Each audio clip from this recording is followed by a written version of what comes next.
여러분 안녕하세요. 5분 강의 세무회계 실무자가 꼭 알아야 할 국세기본법 오한나 세무사입니다. 여러분 우리가 세무 업무를 하다 보면 기한을 못 맞춰서 간혹 신고납부 기한을 잘못 알아서 가산세와 같은 불이익을 당하는 경우가 간혹 있습니다. 얼마간의 기간 내에 정해진 기간 내에 제출해야 되는 서류도 굉장히 많고요.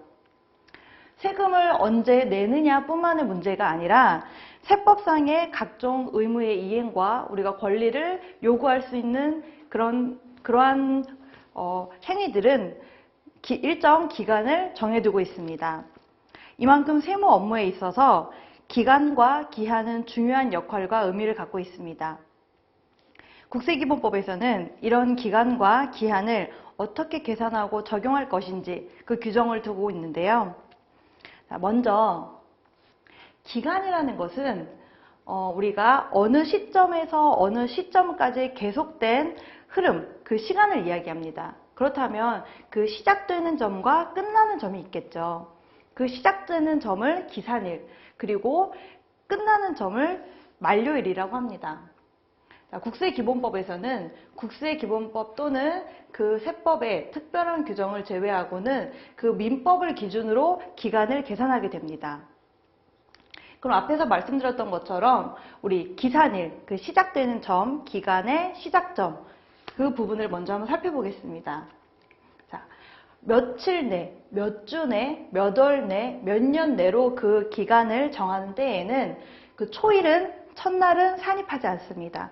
계산을 할 때 그 첫날은 계산에 포함되지 않는다는 내용입니다.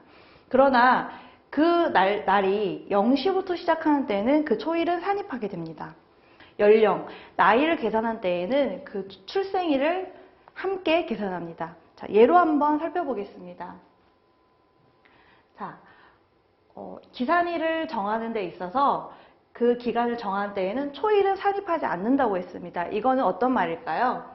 자, 예를 한번 들어보겠습니다. 고지를 받은 날로부터 3일 이내의 기간 내라고 그 기간이 정해진 때에는 고지일은 1월 1일로 가정하겠습니다. 초일, 그 첫날 1일을 기간에 포함을 하게 된다면 3일이 되는 날은 1일, 2일, 3일 1월 3일이 그 기간의 만료일이 되겠죠. 그러나 1월 1일, 그 첫날은 계산에 포함하지 않기 때문에 1월 2일부터 계산이 시작되게 됩니다. 그렇다면 1월 2일, 3일, 4일, 1월 4일이 그 만료일이 되는 것입니다. 이게 초일 불산입의 원칙입니다. 자, 그럼 다음으로 기간의 끝나는 점, 만료일에 대해서 한번 살펴보겠습니다. 그 만료일, 그 기간이 일, 주, 월, 연으로 정한 때에는 그 기간의 말일을 만료일로 봅니다. 기간의 말일이 토요일 또는 공휴일인 경우에는 그 다음 날을 만료일로 봅니다. 기간을 일이 아니라 몇 주, 몇 월, 몇 년으로 정한 때에는 역에 따라, 달력에 따라 계산합니다. 그렇기 때문에 우리가 어떤 달은 28일이고요. 어떤 달은 31일까지 있습니다. 어떤 년은 윤년이라 366일까지 있고요. 보통의 해는 365일까지 있습니다. 그러나 그 장단은 우리가 문제 삼지 않습니다. 주, 월, 연에 처음으로부터 기간을 계산하지 아니하는 때에는 최후 그 기간의 기산일에 해당하는 날의 전날을 만료일로 합니다.